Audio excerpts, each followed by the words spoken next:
ambayo yanatukumba kama taifa. Mtazamaji, wanahabari wetu kama ilivyo desturi na mazoea wamekita kambi kuweza kukupasha yanayojiri nyanjani. Na mtazamaji, hii leo kwenye kitengo cha mahojiano tutakuwa tunazungumzia kuhusiana na maadili ya uongozi, hasa wakati huu ambapo kuna ile mchakato wa kufanyia katiba marekebisho, na baadhi tu ya wanasiasa wakizungumzia kuhusiana na siasa za urithi mwaka 2022. Hadi kadhalika tutakuwa naangazia zaidi kuhusiana na ustawi wa vijana katika taifa hili baada ya kiongozi wa taifa kuongoza hafla ya kipekee hapo jana katika ukumbi wa Bomas kupiga jeki masuala ya vijana. Tutakuwa nazungumza na mchanganuzi wa masuala ya kijamii, hali kadhalika kiongozi wa vijana Simon Lohale, hali kadhalika Charles Bilali ambaye bila shaka ni mtaalamu wa sayansi ya siasa, kuzungumzia masuala hayo mtazamaji. Na wewe una fursa ya kuzungumza nasi kupitia mitandao ya kijamii kwenye kurasa wetu wa Facebook KBC Channel 1, kwenye Twitter @KBC Channel 1 na vile vile @Kipnusu Timothy. Acha ujumbe wako pale, nitakuwa naangazia kuhusiana na masuala ambayo tutakuwa nazungumzia, hasa kuhusu ripoti ya jopo la maridhiano. Kama wewe unaridhishwa na vipengee ambavyo vinaenda kusaidia kubadilisha maisha ya wananchi, au kwa mtazamo wako pengine unaona kwamba ni tofauti na pengine wangechukua mkondo mwingine. Karibu sana Lohale kwenye kitengo cha mahojiano. Kwanza kabisa tuweze kuzungumzia kuhusiana na ile siasa za urithi, na tumetizama siasa hizo zikiweza kuteka anga katika taifa hili. Na kwanza kabisa tuagane na siasa za urithi ya mwaka 2022, tuangazia siasa za county, ambapo tumetizama baadhi ya magavana wakizungumzia kuhusiana na kurithi nafasi mbalimbali wale naibu gavana wao. Kwa mtazamo wako kuhusiana na siasa za urithi, unaona kwamba ni wakati mwafaka wa kuzungumzia masuala hayo? Asante sana bwana Kipnusu, kwanza kabisa kwa kunialika mahali hapa, na kabla tujaendelea wacha nipitishe risala zangu za rambirambi kwa mheshimiwa Lusweti, ndiye mbunge wangu wa nyumbani kabisa. Na pole sana kwa familia. Ambapo tunaongelea mambo ya siasa za urithi, tunaona kuwa si jambo mzuri ambapo viongozi wengine wanafanya. Kwa mfano vile mbunge wetu Lusweti ameaga, viongozi wengine wanakuja ndani wakati hata hajadhikwa, wanaanza kukimbilia hizo nyadhifa. Hilo ni jambo ambalo halileti furaha kabisa. Hiyo ni kukosa nidhamu sana katika taifa letu la Kenya. Naam. Kwa hivyo unahisi kwamba wanasiasa waomboleze kwanza, na wale pengine wanasiasa au wale wabunge mwaga dunia, kama vile tunafahamu fika vile vile tulimzika mbunge Justice Mrunga, ule mbunge wa Matungu, siku chache zilizopita, na baadhi ya wanasiasa wakaanza kurindima siasa ya kumrithi nafasi hiyo. Na Senator Cleophas Malala wa Kakamega akadokeza kwamba ni wakati mwafaka wa kuangazia jinsi ya kusaidia familia na masuala kama hayo. Je, unaona kwamba wananchi wanapokuwa katika ile harakati ya kutafuta viongozi lazima waangazie hata masuala kama haya ndogo, japo inaonekana ndogo lakini ni kubwa zaidi, manake inaleta ile picha kwamba wanasiasa hawana masuala ya wananchi mioyoni mwao, bali wana ubinafsi, wanajijali wao wenyewe? Ni kabisa, hiyo inaleta ile picha ya ubinafsi sana katika jamii. Kwa ajili hatuwezi kuwa tunajali wengine ambapo watu wako katika shida fulani, na sisi tunakimbilia kuwaridhi. Tunaona ileti ile picha njema sana. Inafaa mtu wakati watu wanaomboleza, tukue pamoja nao, tuomboleze hicho kipindi kipite, alafu ndio turejee sasa tuone ni wapi tunaweza ziba ile shimo, lile pengo lenye limetuacha. Naam. Pengine tukiagana na siasa za urithi, tutakuwa naangazia siasa za county, manake hizo ndio gumzo vile vile ambayo imekuwa ikitaka anga. Baadhi ya magavana ambao wanahisi kwamba wamekamilisha hatamu zao za uongozi pengine miaka 10, na wangependa wale manaibu gavana wao wachukue hatamu, au baadhi ya viongozi waweze kuchukua hatamu. Tutakuwa nazungumzia swala hilo. Pengine hapo jana, wewe ni kijana na umekuwa ukizungumzia masuala ya vijana. Hapo jana kiongozi wa taifa aliweza kuongoza kuongoza hafla ya kipekee ya kuweza kuwarai vijana kuweza kuwa mstari wa mbele katika ustawi wa taifa hili, na akadokeza kwamba ni wakati mwafaka ambapo 70% ya nyadhifa hapa nchini iweze kutunukiwa wale vijana. Kwa mtazamo wako kuhusiana na hafla ya vijana na masuala ambayo yalitukia? Kwanza kabisa namshukuru rais wetu kwa kuzungumza, kuleta ile hoja. Ni jambo ambalo lina manufaa sana kwa sisi vijana.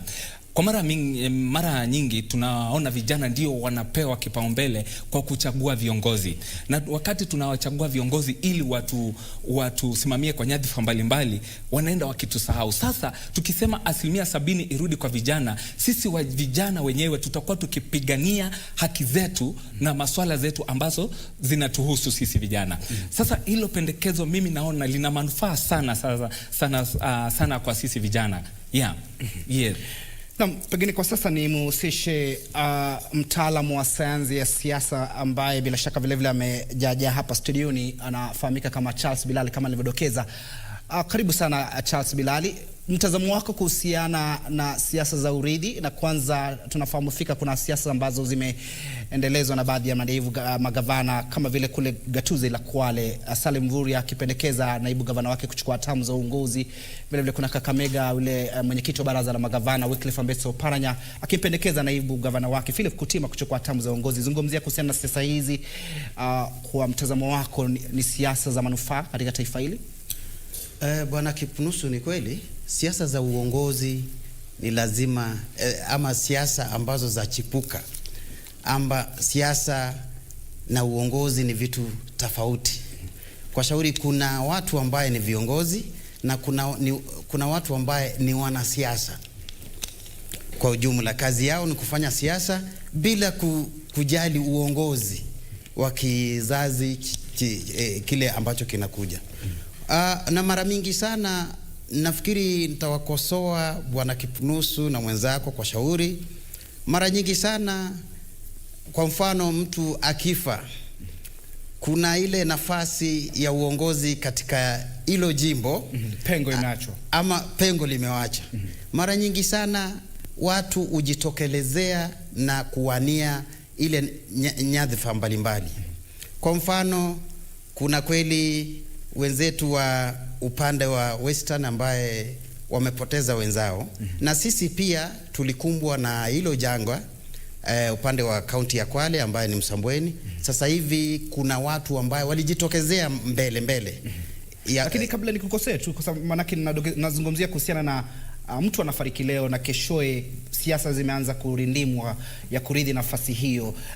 Tuagane kidogo na Msambweni, manake tayari tunafahamu fika kwamba Tume Huru ya Uchaguzi na Mipaka nchini IBC ilitangaza nafasi hiyo kwa wazi, na wale ambao wana azma waliweza kujitosa ulingoni kutafuta nyadhifa. Lakini nazungumzia kuhusiana na kifo kama vile ya James Lusweti mkuu ambaye aliaga dunia siku ya Alhamisi, na vile vile Kizito, sio Kizito bali Justice Mrunga ambaye aliaga dunia vile vile na kazikwa siku ya Jumatano. Nafahamu fika kwamba zungumzia kuhusiana na siasa hizo, manake wanasiasa, mbona mweka maslahi yenu mbele na uwezi kufikiria kuhusiana na familia ambayo inaomboleza? Bado kuna ile huzuni katika familia.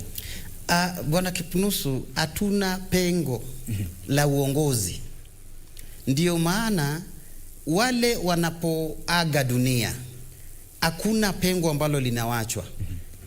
Ni kweli ni pole kwa familia, lakini katika nyadhifa hizi za siasa kuna uwezekano mtu akajitokeza hata baada ya yule mtu ajazikwa. Kuna uwezekano kama huo, lakini sio kusema ya kwamba yeye atawania, ama kuna IBC imesema ya kwamba kuna muda fulani ambayo utaweza kuwania. Lakini kuna uwezekano ya kwamba katika uongozi hakuna pengo. Wewe ukifa leo, kesho yake kuna mtu ambaye atachukua ile nyadhifa na ataongoza tu, na hii imekuwa ni kawaida.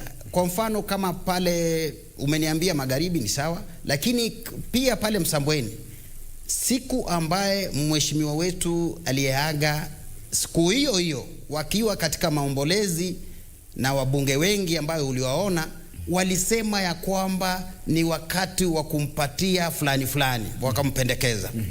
inamaanisha ya kwamba katika uongozi ama katika siasa hakuna nafasi ama hakuna pengo ya kumwachia mtu fulani. Ni pole kwa familia, lakini lazima maisha yaendelee. Na sio vibaya mtu anapojitokelezea siku ya kwanza kusema ya kwamba yeye atawania. Ni kwa shauri kweli. Pindi mtu anapoaga dunia au pengine wakati ni kweli. Mazishi ni sawa, manake tayari kuna shughuli ambazo zimeweza kutekelezwa na nafasi hiyo ikatangazwa wazi. Nazungumzia kuhusiana na siku moja baadaye. Hata kama siku moja baadaye ile nafasi haijatangazwa, ule mtu bwana Kipnusu hauwezi kumfufua tena akaja akawa mbunge. Ule mtu ana haki yeye kama mkaaji wa Kenya ama mwana Kenya kusema ya kwamba atagombania ile, lakini ni IBC itaweka mikakati ili waweze kuapply ama waweze kujiandikiza, lakini yeye mwenyewe atakuwa amesema ya kwamba anawania hata ule mtu hajazikwa. Kwa shauri ule mtu bwana Kipnusu ama ule mbunge hawezi kufufuka. Siku zake zitakuwa ni zimekwisha. Sasa ni wakati wa mtu mwingine kujitokelezea. Na wakati mwingine, wakati watu wanajitoza ulingoni, inakuwa ni kumbukumbu. Ule mtu wa kwanza anakuwa ni kumbukumbu kwa shauri alijitokelezea mapema. Unanielewa? Na masete pengine kabla nirejee kwake Lukhale, mheshimiwa, nafahamu fika kwamba uko kwenye kinyang'anyiro cha eneo bunge la Msambweni kutafuta na nyadhifa ya uongozi. Pengine tunafahamu fika vile vile tarehe 15 mbivu na mbichi itabainika ni nani hasa ataweza kuchukua nafasi ya uongozi katika kinyang'anyiro hicho. Pengine kwa kiduchu tu kwa hali halisi kuhusiana na kinyang'anyiro kule Msambweni. Bwana Kipnusu, ni kweli mimi niko katika hiyo mbio, lakini nafikiri kuna msemo usema ya kwamba pia Daudi alimung'oa wakina Goliath. Ndio tunaona wengine wakiwa wanaangaziwa, lakini sisi hatuangaziwi. Lakini sisi wengine ambaye hatuangaziwi tumefanya maendeleo mengi. Amuangaziwi na kina nani? Tuangaziwi na runinga sisi inatubagua. Inaangazia wale ambaye wamesukumwa na wale wakubwa wabwenyenye wa siasa. Inaangazia hao, sisi hatuangaziwi. Na itakuwa ni jambo la kushtua sana wakati sisi wengine hatuangaziwi tunapochukua ile kiti tarehe 15 mwezi wa 12. Na nina hakika ya kwamba hiyo tarehe 15 mwezi wa 12, bwana Kipnusu, ukiangalia vizuri, ninaweza na nikachukue ile kiti asubuhi mapema. Haya, wakazi ndio wana uamuzi kule Msambweni. Pengine uzungumzia kuhusiana na masuala ya uongozi hasa wa bunge, na tunaona kwamba ripoti ya jopo la maridhiano imeweza kupendekeza kuongezwa kwa maeneo bunge. Tutakuwa namuuliza vile vile Bilali aweza kutueleza kuhusiana na ikiwa pengine kuna umuhimu wa kuongeza maeneo bunge. Zungumzia swala hili. Kwanza kabisa bwana Kipnusu, mabunge ambayo tuko nayo sasa hivi bado haijafikia vile viwango vyenye sisi wananchi tulikuwa tunatarajia kimaendeleo. Alafu sasa wakati huu mabunge yanaenda kuongezwa, hizo ni fedha kutoka serikali zitakuwa pia zinaongezwa kwa majukumu haya. Na kabla na baada ya hiyo sasa itakuwa ni mzigo sisi kwa wananchi, kozi ni ushuru wetu ambao tutakuwa tukitoa ya kilipo kwa hayo mabunge. Sasa mimi kuongeza kwa mabunge, mimi ni jambo ambalo ninalipinga kwa 100% kabisa. Si jambo ambalo linaleta manufaa kwa wananchi. Kwa manufaa kwa wananchi kabisa. Fedha ambazo zingetumika kuweza kupiga jeki miradi tofauti. Miradi tofauti kwa yale mabunge tuko nayo saa hizi. Una maoni tofauti pengine Bilali kuhusiana na swala hili? Nafikiri nina maoni tofauti. Kuongeza kwa eneo bunge ni mzuri sana kwa shauri ya maendeleo. Kwa mfano, kuna maeneo bunge ambaye ni maeneo makubwa ambaye maendeleo hayawezi kufika pale. Sasa kuongeza, mimi ninaunga 100% kwa 100% kwamba iongezwe ndio tupate maendeleo zile sehemu nyingine. Kwa mfano kama Msambweni unapotafuta ubunge ni kama unatafuta ugavana. Unakwenda kabisa mpaka mwisho kunaitwa Mabombe. Hapo ni mbali esho pande ile. Na angalia, unaanzia pale Matuga darajani na ukienda tena unaenda mpaka mwisho kabisa wa Matuga pande ya juu, inaitwa Shimba Hills. Ni kama kutafuta kiti cha ugavana ama useneta. Na ninaona ya kwamba kuna pale pengine mara nyingi sana hakuna maendeleo, ni kwa shauri mbunge pia hajafika ile sehemu. Na wanapogawagawa, nafikiri Mheshimiwa Rais na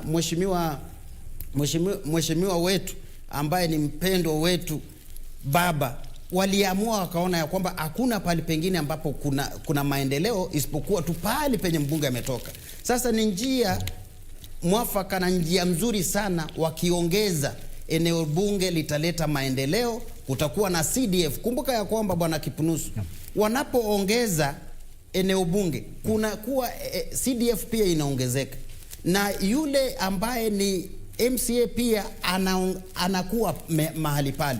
Na kuna hizi pesa ambazo nikatiza. Asante sana Mheshimiwa Bilali. Kwa sasa naarifiwa na mwelekezo wangu tuweze kwenda nyanjani tuweze kufahamu yanayojiri, na kwa sasa naarifiwa kuna mkutano ambao unaendelea kwa sasa ambao ni wa kupiga jeki masuala yanayozonga taifa hili kuhusiana na masuala ya fedha, na ambaye anazungumza ni Ukur Yatani, waziri wa fedha. Hebu tumsikize anachokisema.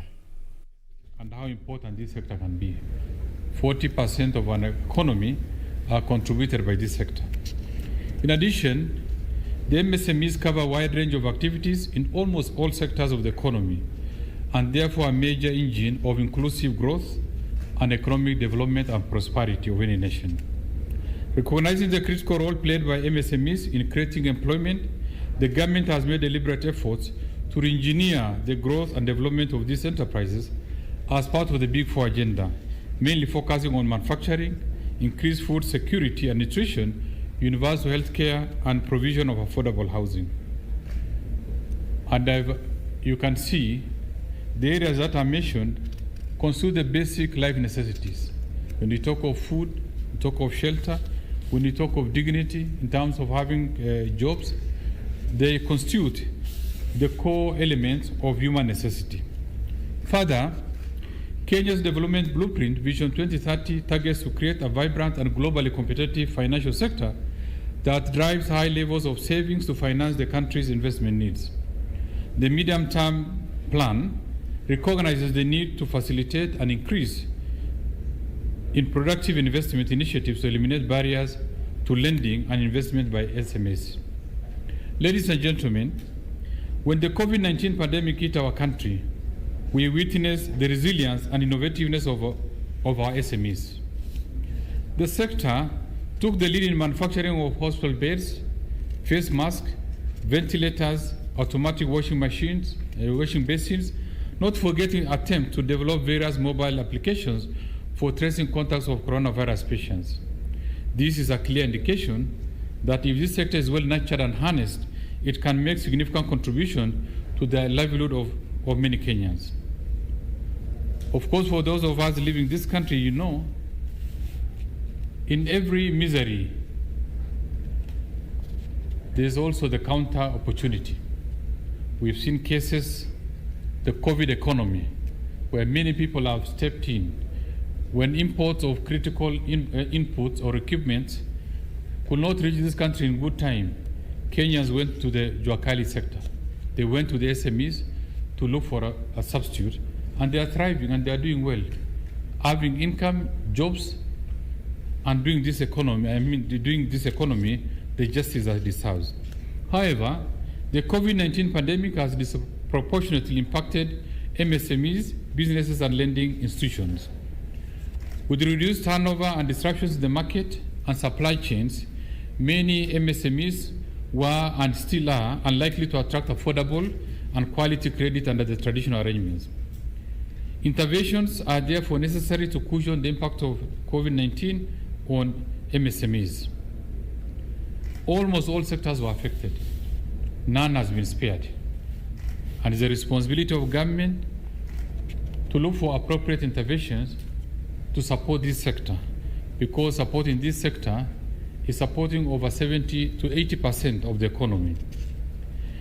The government continues to implement various initiatives and reforms to address the access to credit challenges ranging from enactment of movable collateral reforms, credit information sharing mechanism, as well as establishment of Youth Enterprise Fund, Ways Fund, and Women Enterprise Fund. Maybe you'll ask, where are these funds at the moment? These funds are currently undergoing various reforms in order to serve the beneficiaries better. We are now looking at more targeted interventions by even collapsing some of these agencies into one whole healthy being, rather than having all of them in different stages of survival. Put them under one umbrella so that they can do what's expected, and in the process also reduce the administrative and overhead costs. Nonetheless, there still remains room for further innovative and its complementary approaches to deliver support to MSMEs in order to harness their full potential. In view of the foregoing, and for some time now, the government has been considering credit guarantee schemes as a long-term innovative strategy of delivering credit to MSMEs. This is in line with the best practice in other regions where credit guarantee schemes have been used successfully to improve access to credit by MSMEs. You're also aware that in the 8-point stimulus package, the President directed an initial allocation of shilling 3 billion as seed capital for the inaugural credit guarantee schemes towards the MSMEs. Subsequently, the Cabinet, as a result of its direction, considered and approved a total of shilling 10 billion to be available over 2 financial years, 2020-21, the current financial year, and the next financial year, towards this scheme.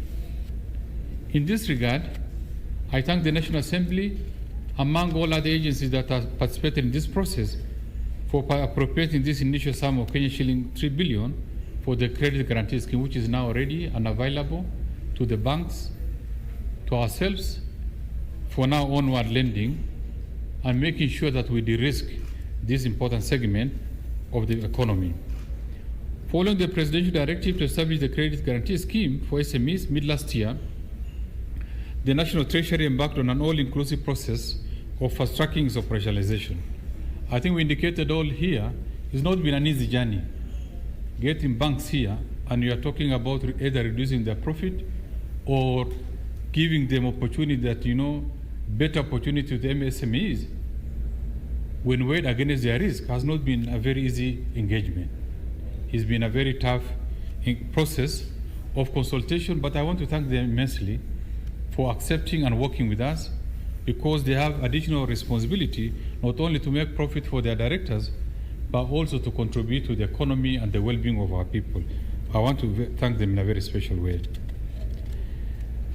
This, of course, engagement entailed amending the Public Finance Management Act 2012 to provide for the establishment of the Credit Guarantee Scheme, which was followed by the gazettement of the Public Finance Management Regulation 2020. So it's not been a walk-in, it's been a process of amending one law to another until all our laws are fully aligned and all the critical partners are fully involved and agree in agreement with the process.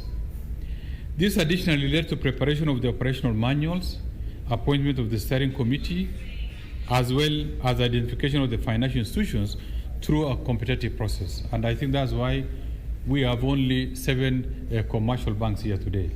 Many of them are going to come at a later stage, but in the initial process of open tender, open transparency and engagement, 7 of them have actually reached the cutoff that we desire. We indeed appreciate the National Assembly for expeditious enactment of the necessary legislation to anchor the credit guarantee scheme framework. I further acknowledge the enormous support we received from the Office of the Attorney General through his legal advice, the Ministry of Industrialization, Trade and Enterprise Development, and the Central Bank of Kenya in shaping the final credit guarantee scheme product, not forgetting the valuable contribution from the Kenya Bankers Association, who have been actually our critical partner from the day one until today. Credit guarantee schemes for MSMEs is a partnership between government and financial institutions who act as the intermediaries in provision of finances to MSME borrowers. The National Treasury used an open objectives process to identify 7 banks to implement the inaugural phase, which is today. We appreciate these banks for accepting to partner with the government on this important journey.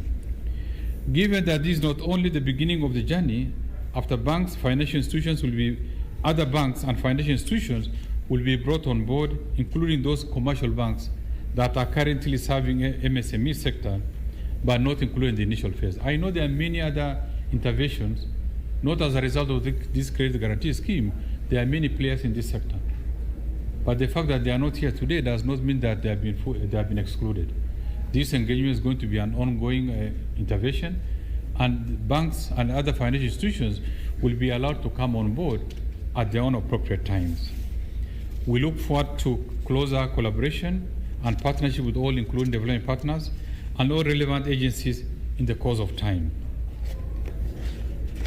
As I conclude, I thank our development partners who have supported us in the process of establishment of the Credit Guarantee Scheme, including the FSAD Kenya, the World Bank, USAID, African Development Bank, among others.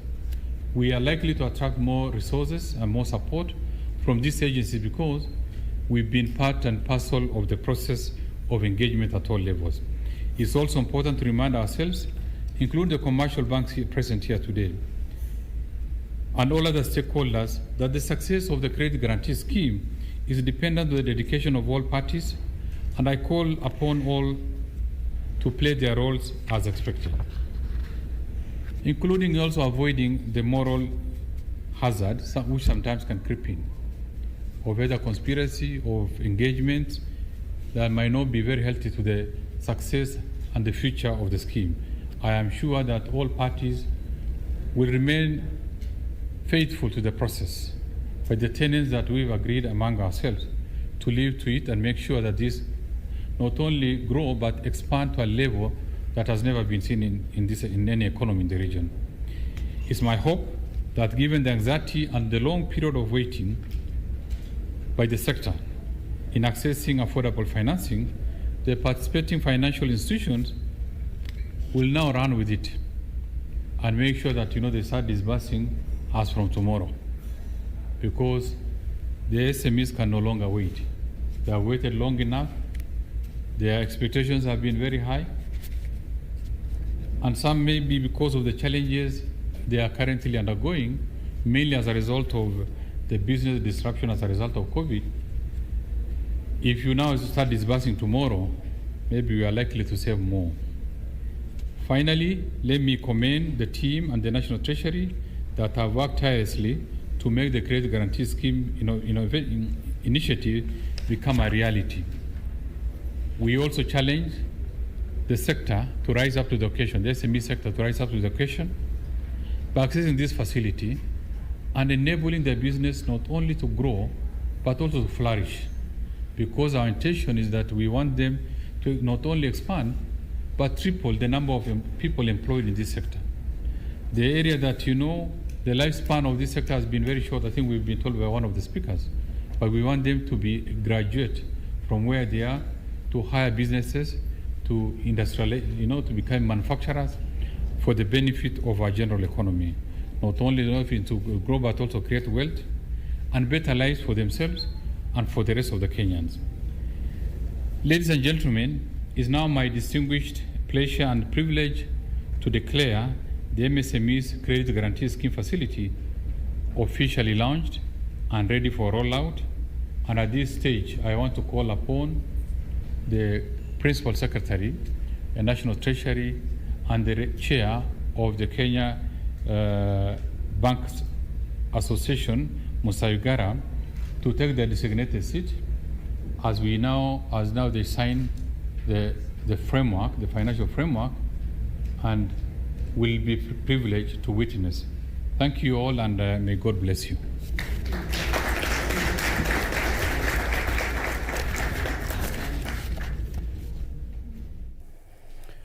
Naam, bila shaka mtazamaji, ni picha za moja kwa moja ambazo bila shaka zinajia kutoka kwenye mkao wa Serena Papa hapa katika jiji la Nairobi, na ambaye amekuwa akizungumza ni Waziri wa Fedha Ukur Yatani akizungumzia kuhusiana na mkataba wa kutiwa saini kwa mpango wa dhamana ya mikopo katika jitihada za kufanikisha maendeleo hapa nchini, ikizingatia kwamba kuna baadhi ya wafanyabiashara wameweza kujitosa katika biashara mbalimbali na wanahitaji fedha ili kuweza kupiga jeki miradi mbalimbali. Na kama alivyodokeza Waziri Yatani ni kwamba takriban shilingi bilioni 10 zimeweza kutolewa katika mpango wa kifedha wa mwaka 2020-2021 kuweza kufanikisha shughuli hiyo ya dhamana ya mikopo, na kuweza kuwapa kongole wale wabunge kuzungumzia masuala ya kupiga jeki masuala ya maendeleo nyanjani kupitia utoaji wa mikopo. Tutakuwa napata taarifa hiyo kwa ufasaha mwendo wa saa 7 na hali kadhalika saa 1 jioni na saa 3 na mwanahabari wetu Betty Kiptum. Turejee hapa studioni. Tumekuwa tukizungumzia kuhusiana na hali ya siasa nchini, na ni leo napiga gumzo na Charles Bilali ambaye ni mtaalamu wa sayansi ya siasa, ambaye vile vile amejitosa kwenye kinyang'anyiro cha eneo bunge la Msambweni, ambapo bila shaka mbivu na mbichi tabainika tarehe 15. Na vile vile niko naye Luhale Simon ambaye ni mchanganuzi wa masuala ya kijamii, hali kadhalika kiongozi wa vijana. Kabla ya mapumziko, pengine Bilali ulikuwa unazungumzia kuhusiana na iwapo ni vema wanasiasa waweze kujitosa ulingoni na kidogo kuhusiana na kuongeza kwa nyadhifa mbalimbali kama eneo bunge, na alikuwa anadokeza Luhale kwamba itakuwa ni kumpatia wakati mgumu ule mlipa ushuru kuweza kutumia fedha kuwalipa mishahara. Unazungumzia kuhusiana na hali halisi kuhusiana na deni hapa kwenye taifa hili, unaona kwamba fedha ziko za kutosha kuwalipa wale wabunge? Bwana Kipnusu, sisi Kenya sisi ni matajiri na pesa zipo za kulipa wabunge, isipokuwa saa zingine tunatumia hiyo nafasi kupora Kenya. Pesa ziko, unaposikia pesa wengine wakisema ya kwamba pesa zimeporwa, ni pesa nyingi sana. Na hata kweli tunapoangazia pia masuala ya afya nchini katika migomo, pesa zipo, wanajua pesa zipo, lakini wale ambaye ni mamaneja wa hizi pesa hawataki kuzilipa ama kulipa wakati ambayo unatakikana. Tukisema ya kwamba kuongeza eneo bunge vile BBI inasema, kwanza wacha nikufahamishe Bwana Kipnusu ya kwamba BBI ililetwa na fikira za watu wawili. Mtukufu Rais Uhuru Kenyatta na waziri mkuu wa zamani ambaye ni kiongozi pia wa upinzani Bwana Raila Odinga. Wakakaa chini wakaangalia, je, ni vipi tutakuwa na Kenya ambaye hatuoni ya kwamba kuna machafuko, kuna umwagaji wa damu. Wale wawili wakasema ya kwamba ni wakati mwafaka tupate kubadilisha hii katiba. Ni kwa shauri tunafanya hivi, ni kwa shauri tunafanya. Nakumbuka kitu moja, huyu Bwana Raila mwaka 2007 ambaye ilitupelekea sisi wengine kupelekwa Hague, yeye alikuwa pale. Ulipelekwa Hague wewe? Wengine marafiki zetu. Marafiki zetu ambaye ni mandugu zetu walipelekwa Hague. Na wao kupelekwa Hague ilikuwa inaonyesha ya kwamba Kenya imepelekwa Hague. Wewe ulikuwa unatoka unaenda safari nje, unaulizwa, "Oh, nyinyi ndio mandugu zenu wamepelekwa Hague." Sasa hatuna uwezo wa kushughulikia masuala yetu ambayo yanatukumba sisi binafsi. Sasa hii ilikuja wakina Raila na Uhuru Kenyatta wakaangazia, wakasema kwamba haya masuala ndio sisi tuache hii Kenya ikiwa mzuri, ni lazima tuangazie haya masuala. Na wakaangazia wakiwa watu wawili. Wakasema ya kwamba tunataka uchaguzi unapofanywa uwe wa kisasawa na hakuna vita. Kwa hivyo tutafanya hivi na tutafanya hivi. Na ndio maana wamesema ya kwamba tuna uwezo pia wa kulipa na kuongeza maeneo bunge letu. Na kumbuka kitu kingine Bwana Kipnusu, kuongeza maeneo bunge ni kuongeza maendeleo. Tena wacha nikuambie kitu kingine. Hawa wawili waliposema ya kwamba wakashikana mkono, wakasema ya kwamba, na ujue ishara ya kushikana mkono ya kusalamiana ni upendo. Na wakati upendo unapatikana, basi amani inakuja. Na amani ikija, maendeleo yanafana. Angalia, tangu washikane mkono nchi yetu imeenda mbele. Ndio maana sasa hivi nakuambia hivi, ya kwamba wale wawili katika fikiria zao ndio ziko katika BBI. Alafu sisi wengine pia tukapatiwa ile nafasi ya kupeana yale matakwa yetu. Nafikiri unakumbuka. Naye walipopeana ile nafasi kwa muda fulani ikawa imefungwa, ndiyo maana unasikia train ama reli imeondoka na spidi ya 300, haiwezi kusimamishwa tena. Naam, Regi, tutazungumzia swala hilo kwa zaidi. Mtazamo wako kuhusiana na ambalo ameliibua kuhusiana na kufanikisha maendeleo hapa nchini na hii ripoti ya jopo la maridhiano amedokeza kwamba kuhusiana na maeneo bunge yataweza kusaidia kuhakikisha kwamba kuna maendeleo. Zungumzia kuhusiana na swala hilo ambalo limezungumziwa na baadhi ya viongozi wakiwemo wale makamishna wa IBC. Kuna mmoja ambaye vile vile amezungumzia kuhusiana na jukumu ambalo limetwika Tume Huru ya Uchaguzi na Mipaka nchini IBC kuongeza maeneo bunge imeweza kuchukuliwa na baadhi ya watu, na kuzungumzia kuhusiana na ripoti yenyewe. Unasema nini?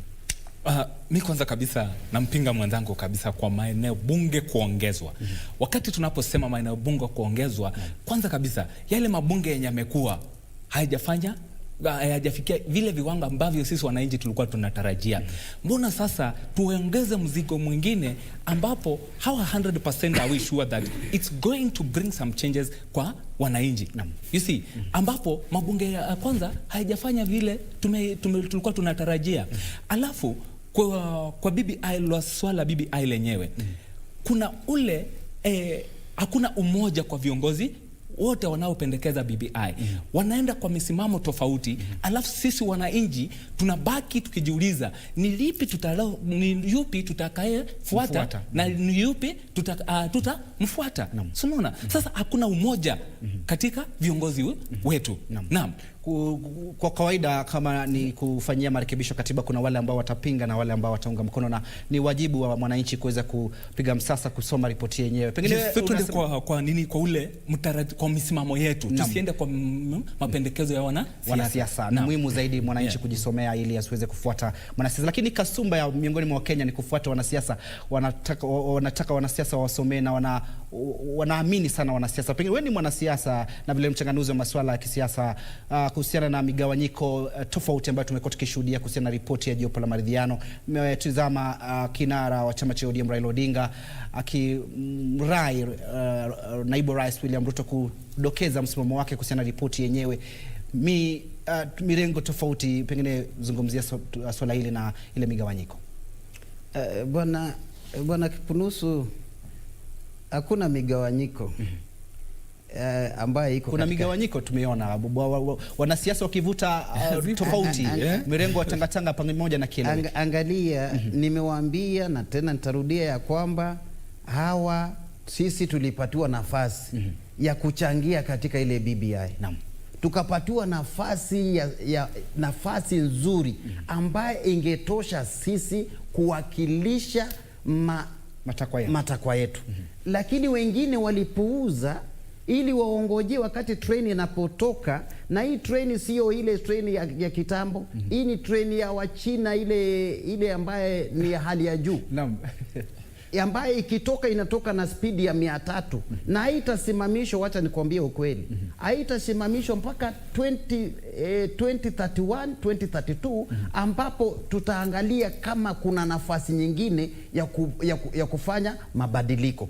Lakini ukumbuke kitu kingine, ninaweza pia kusema ya kwamba mwenzangu ameongea kwamba viongozi. Kumbuka sisi tuko na kiongozi ambaye ni rais wetu wa Jamhuri ya Kenya. Na rais wetu wa Jamhuri ya Kenya anakula kiapo ya kwamba atatetea nchi yetu ya Kenya na watu wake. Na wakati wa kitu chochote kinapotokea kibaya Kenya, hautamuuliza mtu mwingine, utamuuliza rais. Ya pili, tuko na kiongozi wa upinzani ambaye ni maarufu sana.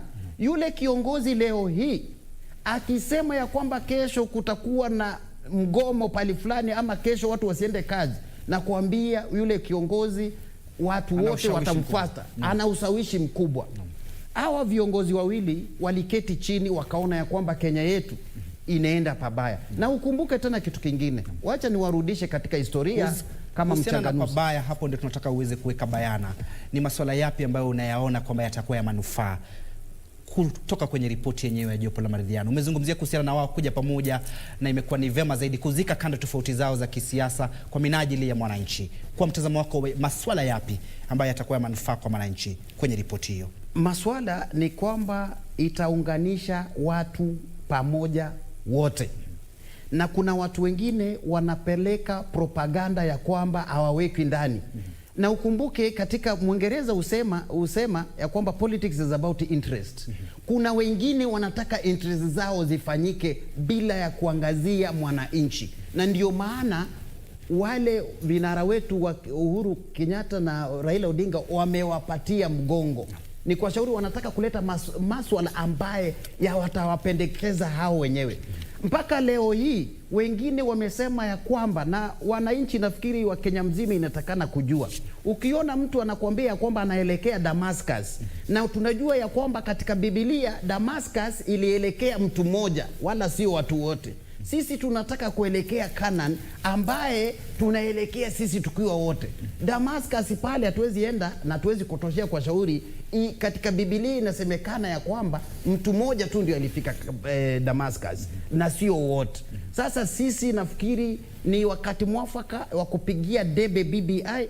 Mpaka wakati mwingine, saa zingine kama 2031 inaweza kuwa kuna marekebisho, basi tutaangalia pale, lakini BBI ni nzuri kwa mwananchi wa Kenya na pia kwa majirani wetu na pia kwa biashara yetu. Bila shaka. Shikilia hapo, na tunafahamu fika kwamba zoezi la kudhibitisha zile saini inaendelea, na tutakuwa tuna fahamu mbivu na mbichi wakati ambapo swada huo utakwenda kwenye mabunge na mabunge 24 kuamua na kwenda kwenye bunge la kitaifa. Pengine mtazamo wako kuhusiana na ripoti yenyewe, na huyu ni kijana na kumekuwa na shinikizo kwamba ili kuweza kuafiki au kuweza kuhakikisha kwamba ile kipengee cha 6 kwenye katiba kimeweza kuafikiwa kikamilifu cha maadili na uongozi, kuhakikisha kwamba wanafuatilia kwa makini zaidi kiongozi ambaye anatafuta nafasi pengine ya wakilishi wadi, seneta au bunge, ameweza kuafika au ameweza kuhitimu ili kuweza kuchukua nafasi hizi. Unaona kwamba ripoti hii imeweza kuzingatia masuala haya? Kwanza kabisa Bwana Kipnusu, tunapoona maadili katika serikali yetu, kuna hakujakuwa na yale maadili kufuatiliwa, lakini sasa vile BBI inapendekeza maadili ya kuwepo, hiyo ni jambo nzuri sana, na ni pendekezo lenye mimi ningependa likue. Umeona, hakuna haja tuende tukichagua kiongozi yeyote ambaye wakati tukishamchagua tunamweka pale na sisi tunaanza kujilaumu, tunasema viongozi ni wabaya, na sisi tukana lile jukumu kama wananchi la kuwachagua viongozi wema ambao wataleta manufaa kwa taifa letu. Haya, jambo lingine la pili, tunaposema maadili, kuna viwango tofauti vyenye sisi wanadamu huwa, na tukiweka kiwango fulani tukisema mbunge ama MCA ahitimu kufikia kiwango fulani ndio tumchague, hilo ni jambo ambalo mimi napendekeza kwa 100%. Kozi hawezi kuwa mtu yeyote akuwe mwalimu wako ambaye hajahitimu kuwa mwalimu. Sasa katika kukuwa na masomo itasaidia sana, na itatusaidia sisi wananchi kusema this is the right leader that we have to go for, rather than just picking anybody from anywhere from the street. Yeah. Na una mtazamo upi? Na nafahamu fika kwamba kuna wakati ambapo uliojiwa na baadhi ya vyombo vya habari ukadokeza kwamba ni kidogo ile kipengea akijazingatiwa, na ukadokeza kwamba wakati ambapo ukitafuta kiti ulipeleka vile stakabadhi nyingi zaidi, lakini ulibebana nazo kirejea pale nyumbani, manake hawakuzitizama ikiwa pengine umehitimu kuweza kutafuta nyadhifa fulani. Pengine zungumzia swala hili, na itakuwa manufaa ipi kwa mwananchi na maendeleo ya taifa hili kuchagua viongozi waadilifu na viongozi ambao wana kisomo kufahamu masuala ambayo yanatukumba kama taifa? Bwana Kipnusu, ni lazima pia mjue ya kwamba sio BBI pekee ambayo itapendekeza ya kwamba masomo katika siasa ama katika uongozi. Pia tuna shirika ambalo linatuangazia sisi wanasiasa ambalo linaitwa IBC. Linatakana kuleta mapendekezo ya kwamba wewe ukitaka kuwa mbunge wa kaunti ama mbunge wa jimbo, wewe unatakana kuwa na diploma ama degree. Ama wewe kama utataka kuwa mbunge lazima uwe na degree ama uwe na masters. Ni kweli kuna changamoto ya vipengee ambavyo vinatakana kupatia yule ambaye anawania ubunge ama UMCA kuwa na makaratasi. Mara nyingi sana tumekosa kuwa na maendeleo kwa shauri ule mtu hajasoma vizuri. Akienda bungeni, yeye kazi yake ni kujificha pale backbench. Yeye hataki kutia mswada kwa shauri hajasoma ule mtu. Hata Kiingereza chake kinakuwa ni kama Kiingereza kimechanganywa na Kihindi.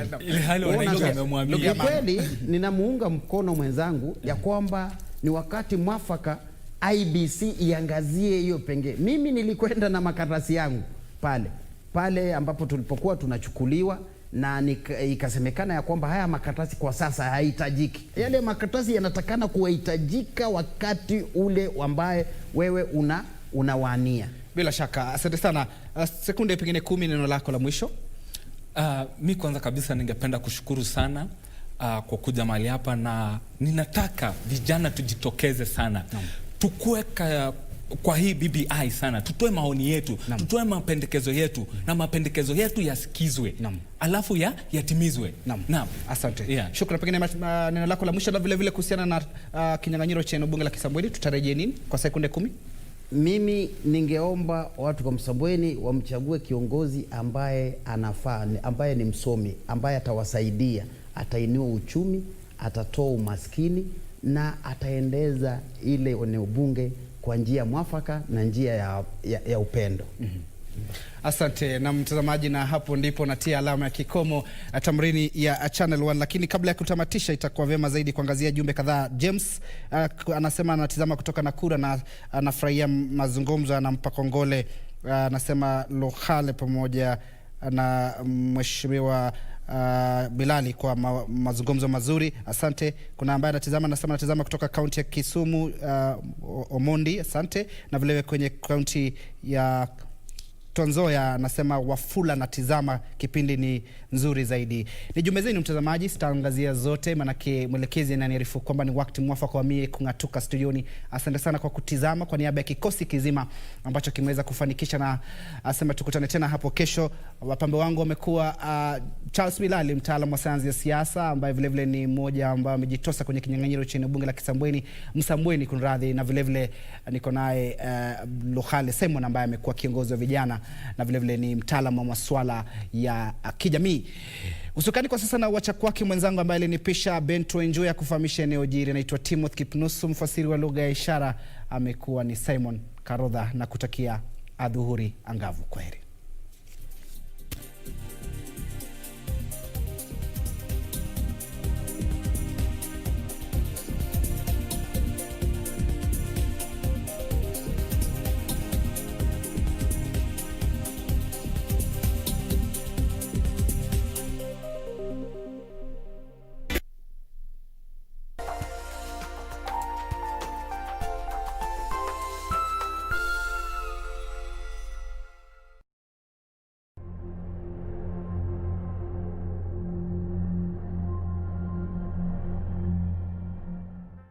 Praise the Lord, dear viewer. What a wonderful day that the Lord has given to us. I want to speak to us this particular day on a message that I've titled, Walking with God. I mean,